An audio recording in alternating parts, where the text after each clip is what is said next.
գործարանատիրոջ եւ ենթադրաբար մեր ընկերոջ մասնակցությամբ մի զրույց է, որտեղ խոսվում է, որ եթե ուժեղ Հայաստանը հաղթի,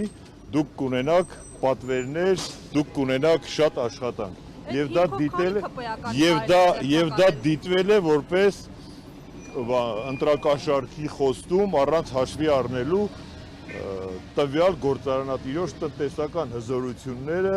արտոնյալ պայմաններ ստեղծելու, պատկերացրեք հրեական արտարադատությունը ինչ մակարդակի ենք մենք իջեցրել։ Հիմա Փաշինյանը էլ գործարարների հետ է հանդիպում, էլ քաղաքում ասում է, որ ամեն ինչ լավ է լինելու, 2018-ից լավ ապագա է խոստանում, աճեր եւ այլն։ Այս համատեքստը Գիտեք, ավելի լավ է հումանիզմ սերմանվի, կերակրող մոր նկատմամբ քրեական նման որակի արդարադատություն չիրականացվի, թող մի քիչ էլ տնտեսությունը թույլ լինի Փաշինյանի, բայց գոնե մարդկային կարմիր գծերը, մարդասիրական կարմիր գծերը պահպանվեն, ասենք կանանց նկատմամբ,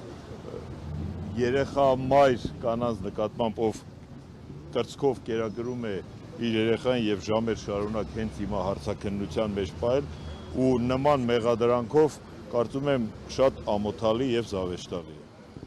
Պարոն Ասլանյան, հաշվի առնելով, որ նմանատիպ դեպքեր բոլորովին վերջերս եղան, օրինակ մի քանի երեխաների մայր ձերբակալեցին Facebook-յան մեկնաբանության համար ու պահեցին եւ ոչ 2 ժամ։ Ինչ եք ակնկալում։ Անկեղծ ասած, դրա ասած մարդասիրությունը կգործի։ Մեր ակնկալիքները հիմնված չեն ոչ տրամաբանության, ոչ իրավագիտակցության, ոչ պետական մտածողության վրա, ուստի ակնկալիքները միայն Աստծուց են կախված, թե այդ պահին ում կամքը ինչպես կաշխատի։